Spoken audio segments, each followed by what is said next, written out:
acompañarlo Manuel Giordano,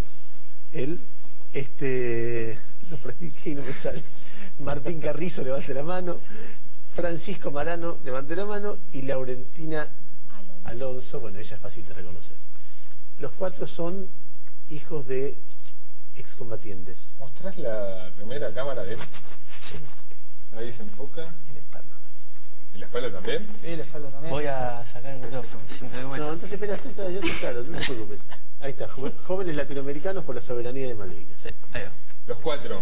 Los cuatro. A ver, me doy cuenta, digamos, nos damos cuenta por la militancia que tienen y por lo importante que fue Malvinas en su vida, pese a que ustedes nacieron unos años después que sus padres combatieron.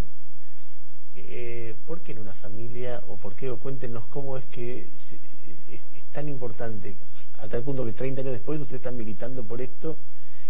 ¿Cómo se transmitió, esa voz, María, cómo tu papá te contó, cómo...? Tiene que ver también con, por ahí no sé si se llegó a ver, pero bueno, nosotros somos todos hijos de excombatientes y nos conocemos de lo que tiene que ver con el CECIN La Plata, ¿no?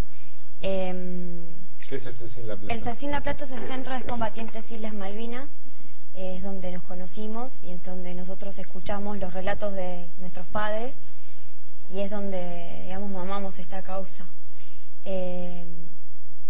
O sea, ahí se reunían vuestros viejos. Y nosotros, dentro de lo que tiene que ver con, de chiquititos, escuchamos y fuimos testigos de lo que tiene que ver con lo que consideramos que es la verdad y lo que pasó en Malvinas, ¿no? O sea que ustedes se conocen de jardín de infantes, prácticamente. Antes, quizás yo soy una de las más grandes del grupo, yo los conozco de bebés a ellos. Y es por eso que, digamos, nosotros... Es un lugar donde se conforma como una gran familia entre excombatientes, mujeres, hijos, casi como hermanos o primos, ¿no? Y sí, y es un lugar donde, digamos, nosotros encontramos respuestas dentro de lo que tenía que ver con el proceso de desmalvinización que vivimos durante estos 30 años, y es donde, digamos, nosotros escuchamos en el relato fiel de lo que venían ellos haciendo dentro de lo que tiene que ver con la causa Malvinas propiamente. Ellos desde jóvenes tomaron no solamente Malvinas como lo que fue la guerra, sino que se tomó Malvinas como la memoria, la soberanía y la justicia, ¿no? Y por el lado de la soberanía, digamos, ellos siempre se manifestaron en contra de lo que tiene que ver con la militarización del conflicto del Atlántico Sur. Ellos fueron los primeros en denunciar que en Malvinas hay bases de la OTAN, cosas que, digamos, que se están hablando ahora, que parecen recientes, pero que hace muchísimos años que se venían hablando, como tenía que ver con el informe Rattenbach. Nosotros... Para ustedes, ustedes lo difundieron el informe de Rattenbach, fue el CECIN de La Plata el que lo dio. Exactamente. La primera edición. 87. Nosotros nacimos con el informe Rattenbach en nuestros escritorios, en la mesa cotidiana de familia. ¿Y qué es lo que se desclasificó? ¿Cuál es la novedad ahora? No, yo creo... desclasificó el informe completo. Claro, y que por primera vez se le está dando la importancia y la magnitud que el informe Rattenbach refiere, ¿no? Se está investigando de manera concreta qué fue lo que pasó en Malvinas y se está llegando a la conclusión que hubo torturadores en Malvinas y que los mismos colimbas, los mismos soldados, los mismos conscriptos padecieron eso, ¿no? Los estaqueamientos, las torturas cotidianas. Para ustedes, pibes de 20 y pico, ¿no? Todos. ¿La causa Malvinas es la causa de su vida política o paralelamente...? Es una causa más, como hay muchas causas que se pueden enrolar hoy día dentro de nuestra sociedad. Para nosotros, yo considero que es la causa. Chicos, más que la causa sería construir la cuestión Malvinas, ¿no? Porque Malvinas, si bien hace 30 años que ocurrió y en nuestra mesa les puede parecer loco que lo charlemos, es una cuestión que se debería charlar en todas las mesas y debería involucrar a toda la sociedad argentina y más a la juventud. Por eso nosotros englobamos nuestra organización desde la juventud, porque creemos que es la herramienta para superar el conflicto o al menos asumir qué hacer con el tema en el futuro, ¿no? Chicos, me imagino que ustedes están orgullosos de lo que los viejos de ustedes hicieron en Malvinas. ¿Me equivoco? ¿Está bien lo que digo? Exacto. Más o menos. No, sí, tiene en realidad... orgullosos de cómo tomaron ellos la militancia, ¿no? Claro, pero... Por el lado de primero la verdad, porque cuando ellos no hay que dejar de lado que Malvinas fue parte de un proceso de reorganización nacional Malvinas no está separado de lo que fue el proceso militar. No fue una parte de dictadura, claramente. Pero sí, no, lo que le quería preguntar es si de una historia tan fuerte seguramente ustedes recuerdan algún punto que fue el que más los sensibilizó. Si tienen que contarle, algún día tienen hijos, ¿qué hizo el abuelo? ¿Qué contarían de lo que les contaron sus viejos? Y yo contaría que a mi hijo le contaría que mi abuelo, que mi padre a lo largo de los 30 años de que volvió de la guerra afrontó la situación y decidió cambiar la realidad que le tocó vivir, y decidió militar activamente por eso, con un gobierno y una sociedad que constantemente le dieron la espalda, no con intención, sino con un claro movimiento de ciertos sectores de la sociedad que les convenía acallar el tema Malvinas, y que de hecho hoy por hoy siguen funcionando y siguen manejándose de esta manera, y que de cierta manera pudieron sobreponerse a eso. Y el día de hoy es que un gobierno, al menos con las cosas que podamos estar de acuerdo o no, toma la causa y abre el debate ¿Y de lo que vivió tu viejo en Malvinas? Yo lo que vivió mi viejo en Malvinas, sinceramente, me interesa, me parece muy loable, pero no creo que sea el foco de cuestión de resolución de la cuestión. Es decir, lo que le pasó a mi viejo en Malvinas le pasó a mi viejo. Pero es contar una historia de la historia argentina, ¿no? Sí, pero no es parte de... Mi viejo no vivió nada que sea distinto a lo que puede haber vivido una persona que combatió en una guerra. Lo que sí mi viejo me contó que me llamó la atención fue que las propias tropas, sus propios oficiales estaban en contra de sus subordinados, ¿no? Entonces se producía esto que comentábamos hace un ratito, de estaqueamientos, de torturas.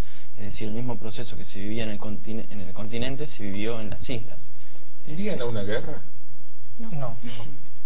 ¿Qué harían? Somos promotores de la paz nosotros. No se queda claro. Ahora, si las circunstancias los pusieran en la situación de vuestros viejos.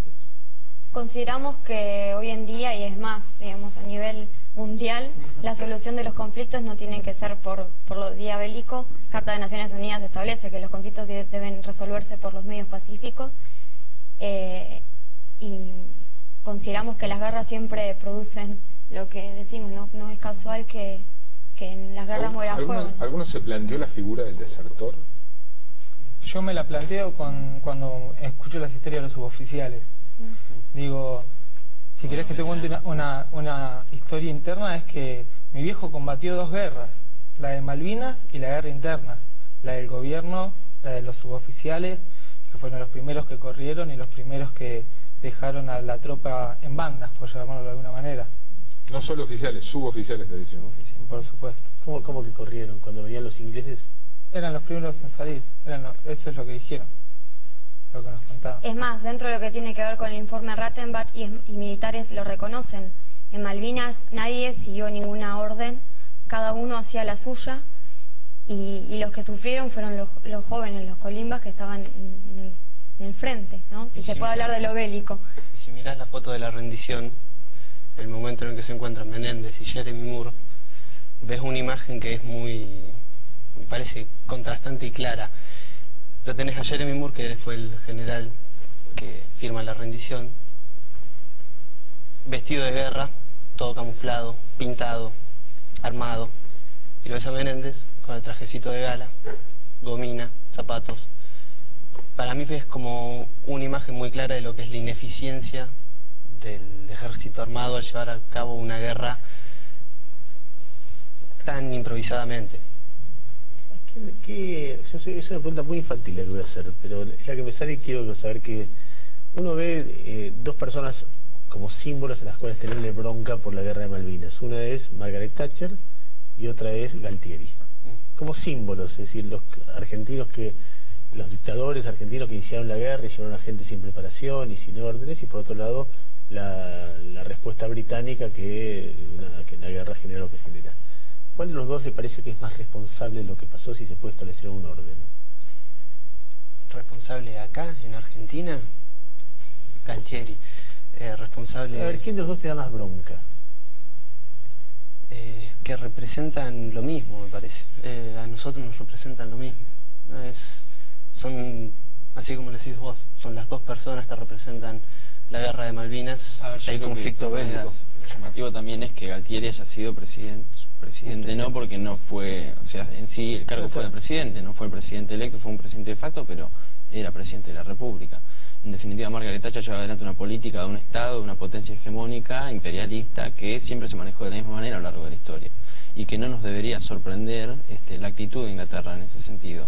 A mí sí me sorprende no, me parece que hay que repudiar y denunciar y tener memoria para que no vuelva a ocurrir la situación que nos ocurrió con el gobierno militar y más en el esquema de lo que fue el conflicto de Malvinas, sobre cómo actuaron los militares, sobre todo por lo que se gestó después de eso, ¿no? De cómo se quiso tapar o ocultar y deslindar de lo que fue la dictadura de la guerra de Malvinas y de cierta manera la sociedad acalló ese reclamo con la excusa de que eran los chicos de la guerra, chicos de 18, 19, 20 años que fueron a combatir, cuando en realidad en la guerra siempre combaten chicos de 18, 19, 20 años.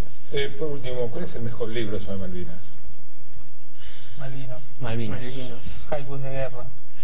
¿Malvinas de quién es? Mi viejo. ¿Es tu viejo, sí? Sí. ¿Tu viejo? Carlos Giordano. En realidad no es un libro de Malvinas, es un libro que vino de Malvinas, me parece. Es un compilado de cartas, cuentos y poesías que en un momento de calentura las tiró al fuego y las rescató, y con historias de varios de los viejos de ellos, con poesías también, y que encaran lo que fue la guerra desde un lado muy personal, muy pasional también, y con historias muy fuertes, muy fuertes. Otro que también es... ¿Cuándo? Debe ser lindo para tu viejo escuchar lo que decís. Pero El viento también recuerdo, es otro libro muy interesante sí, que lo hicieron un grupo de excombatientes, Carlos Giordano, Rodolfo Carrizo, Martín Raniqueo, Gustavo Caso Rosendi, me falta alguno más. ¿Todos esos excombatientes son de gimnasia o hay alguno que No, hay muchos estudiantes también. Sí, sí. Menos mal, porque yo... La mayoría somos de gimnasia. A los cuatro, gracias por venir. Gracias a ustedes. Gracias a ustedes. Nos estamos despidiendo hasta el próximo martes. Que... ¿Cómo tu papá te Bueno, contó? ¿Cómo...? tiene que ver también con, por ahí no sé si se llegó a ver, pero bueno, nosotros somos todos hijos de excombatientes y nos conocemos de lo que tiene que ver con el Cecín La Plata, ¿no? Son unos años después que sus padres combatieron. ¿Por qué en una familia, o por qué, o cuéntenos cómo es que es tan importante, a tal punto que 30 años después ustedes están militando por esto, cómo se transmitió, empezamos a adivinarlo, Manuel Giordano, él, lo practiqué y no me sale, Martín Carrizo, levante la mano, Francisco Marano, levante la mano, y Laurentina Alonso, bueno, ella es fácil de reconocer. Los cuatro son hijos de excombatientes. ¿Mostrás la primera cámara de él? Sí. Ahí se enfoca. Y la espalda. ¿Y la espalda también? Sí, la espalda también. Voy a sacar el micrófono, si me doy vuelta. No, entonces espera, yo te claro, no te preocupes. Ahí está, jóvenes latinoamericanos por la soberanía de Malvinas. Sí, ahí va. Los cuatro. Los cuatro. A ver, me doy cuenta, nos damos cuenta por la militancia que tienen y por lo importante que fue Malvinas en su vida, pese a que ustedes nacieron